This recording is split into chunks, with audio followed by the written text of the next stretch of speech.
Hey guys, Mike with Platinum Off-Road here, and with the new JL that's come out here recently, many new products are hitting the market, and we're seeing a lot of interesting things come out. However, we're starting to see that there's not much on the lines of windshield light bar systems.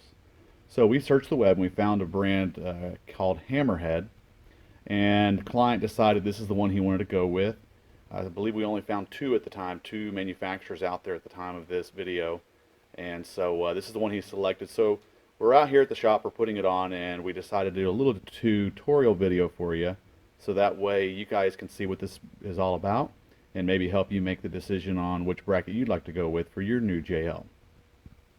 The kit says that it's a pretty simple install. The tools that it states that it needs is a Torx, a T40 Torx, a T30 Torx, a simple center punch for drilling holes and centering where you want them to put. It mentions a 7/16 drill. However, we've discovered with the hardware that it's in here that actually you might be better off doing a 3/8 bit. And so moving along, then it also mentions working with 9/16 wrench and socket. Here we have actually a 14 mils, seems to fit pretty well.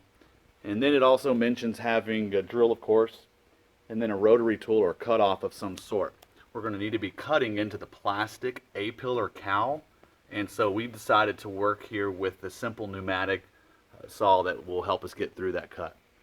Spacers have been provided, some nice hardware, anti-rust and corrosion hardware to help replace the factory hardware that's been lost in the install. So, you know, we'll see how this goes. We'll go ahead and look over at the Jeep and get you guys started. Okay, so here we're going to begin with the process of taking off the A-pillar cowl. This is a plastic cowl, so be real careful with it as you're getting it off. This is where you're going to use your T40. Real simple process.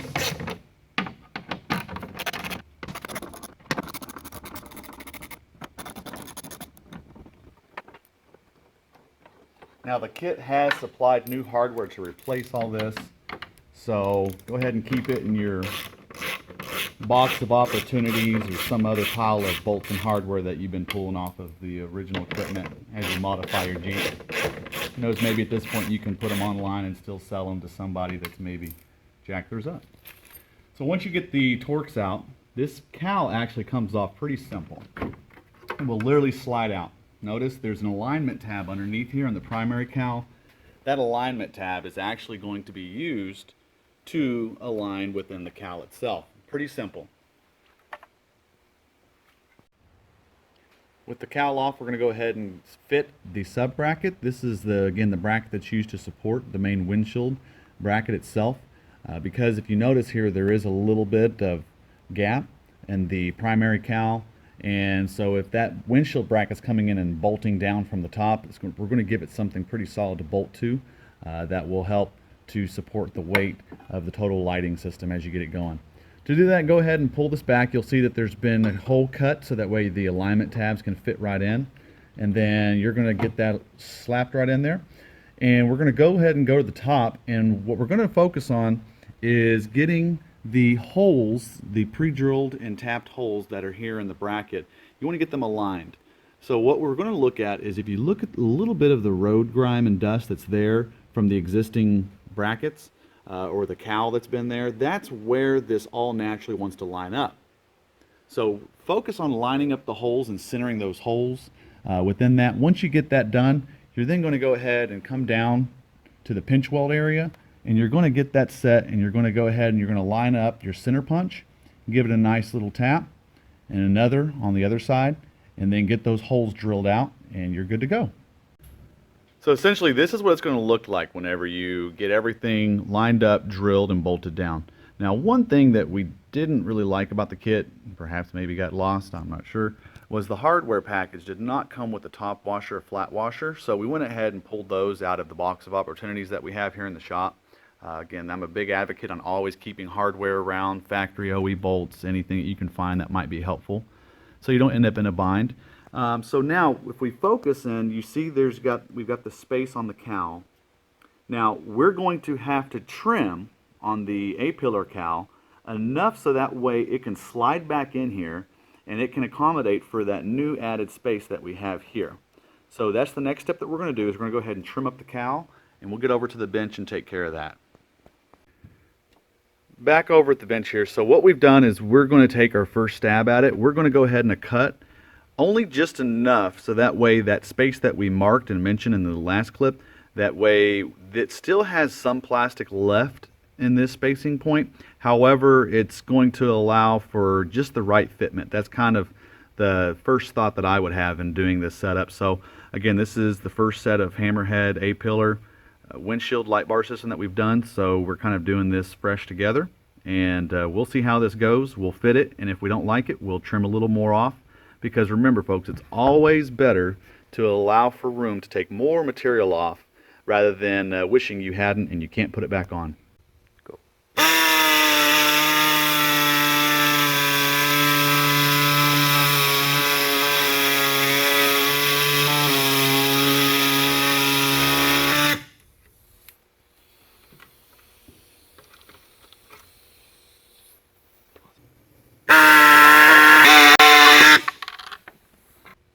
Alright, so now as we go to fit this, you're going to want to get a little bit of room here, so that way you can fit the A-pillar cowl down in there.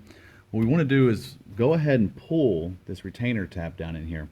And it's a very simple little tab. You're just going to go in there with the flathead, you're going to get it up, and if you've got some sort of tab puller, it'd be great to use. If not, just kind of work it with various flatheads or such. So what this is going to allow us to do is go ahead and pull this up. It is in the instructions that at some point you're going to have to pull these up. So let's go ahead and get them out of the way, and that will give us a little better room during this step and the future steps as well. Alright, so now we're going to take our fitment. Again, at first sight, we just simply wanted to see if we can match that gap within this first cut. Now, we can always take material off, whether with a saw or go back after it with a file or a rasp, and take more off, so that way we can make sure it's a good tight fit. Now, there are two simple tabs down here that are going to want to line up with these holes. So don't try to force anything on and damage any paint or anything like that. So go ahead and lift up your primary cowl, get that in there, and then come down here and focus on those alignment pins. And once you got them in, they speak to you. Alright, so now we're looking back at the top. What we're going to look for is to make sure these two panels on the cowl align pretty well. Now the back side's looking a little better than the front side, but if you look, you can still see that gap if you come down at an eye level, and really you can see the difference. And so what we're going to do is we're going to shave a little bit more material off, so that way we can get that a nice tight fit. So here we're going to go ahead and place the actual A-pillar mount to the cowl, and to do that we're going to use two of the short and two of those little skinny 6 mils. So the 8 mil, the shorter, there is included washers that'll come with these.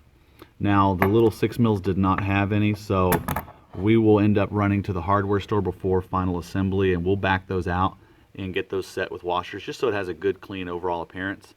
Now what you're supposed to do is you're going to focus on these little spacers. You see there are 2 short and 2 long. So the 2 taller ones are actually going to go on the top of the pillar, and the 2 shorter ones are going to go on the side of the pillar.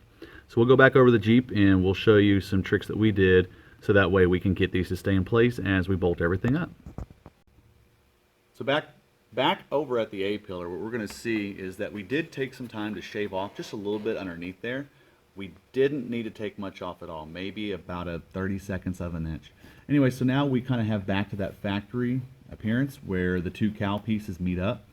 And so we'll go ahead and we'll get our bushing set. As you can see, once again, the taller spacers are going to go on the top, and the shorter are going on the side. Now, of course, they're not going to stay in very well.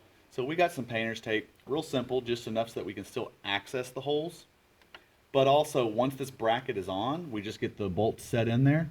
Before we tighten down on the surface here, we want to go ahead and pull that tape off. So don't sit there and press on this too tight and make this a big issue.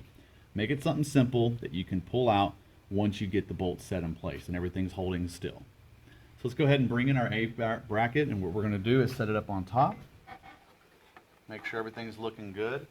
And we'll go ahead and we'll set a couple of the top bolts. So that way we can get them to stay in place.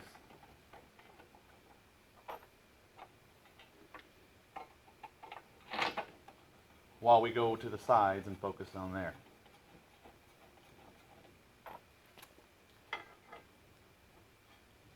Now, just similar, if you've done any of the JK windshield brackets, a lot of times these are not perfect fitting. Many times as they do lay down a weld, metal, as you heat it up, it will shrink and compress. So this will tighten up a little bit in the production process. So sometimes you might need to give a little bit of a tug or a pull. Go ahead and make sure you can get down here at a good eyesight, tug and pull on that, get your bolt set, and get the thread started. Once you get your thread started, go to the last bolt, and then that's when we'll get a chance to pull out our tape and we'll tighten everything up. So here we have our first bracket installed on the passenger side. If you notice, there's a nice little space in here. I actually kind of like that. The ones that JKs were running with, a lot of times they were very flush to the body. If you decide later on it's not what you want to do, or if you end up selling it, the next person that owns it may not want it, and the paint is just really destroyed there behind that bracket. So I do like the spacer idea. It's a pretty cool concept. I'm sure with the hood down it'll be a little different opinion, I'm sure, with the flow of the vehicle body lines. But anyways, overall it was a pretty nice, easy fit. It did take some manipulation to kind of get it in place, all the holes to line up, but nothing really fought us too much. Now, if you do notice, there is a little bit of scuffing here done on this bracket. The two brackets, as they were boxed together, there wasn't very much foam packaging in between them. That is one thing that I hope they improve on in time, and that way we won't have to add paint to these over time. But anyways, we're going to go ahead, we'll pull this off, we'll get the other bracket actually painted, we'll paint them both together, and that way they'll match, and then we'll get everything wrapped up and buttoned up, and we'll move on to the lighting install for the next phase. Alright guys, so I hope you enjoyed the video, learned a few tricks along the way. As we can see, that Hammerhead did a pretty good job. It was a real easy fitment, a little bit different than the JK system with the flush mount that's typically on the front cowl. This is a nice unit that can be used for the moment, or even the next owner perhaps, or if you later decide you don't want to use it, you still have a nice protective paint coating down here that hasn't been rubbed up against. However, it also offered for a pretty easy install in terms of lining up all the holes. Remember, if we lined up that sub bracket with the original holes where it wanted to be, you saw a much easier way to get this total mount on. So aside from that, we wanted to make sure that you tune in, because on the next video we're going to get these rigid driving lights up on top of this windshield. We're going to look at some of the wiring concepts that we're going to use, some of the provided wiring from Rigid, also and how we're going to integrate that into the auxiliary switch circuits that the Rubicons come with on the new JL. If you do not already have those auxiliary switches in your JL, you might want to go ahead and jump online in advance. Go ahead and see what's out there. They are available. Many online retailers are offering those already. It's a very simple install that you guys just need to slap in the dash and then integrate it into the auxiliary relays that are already over by the battery side. So we hope to see you on the next video and show you some more unique tricks to get this JL build of yours off on the right start. Stay strong, live long.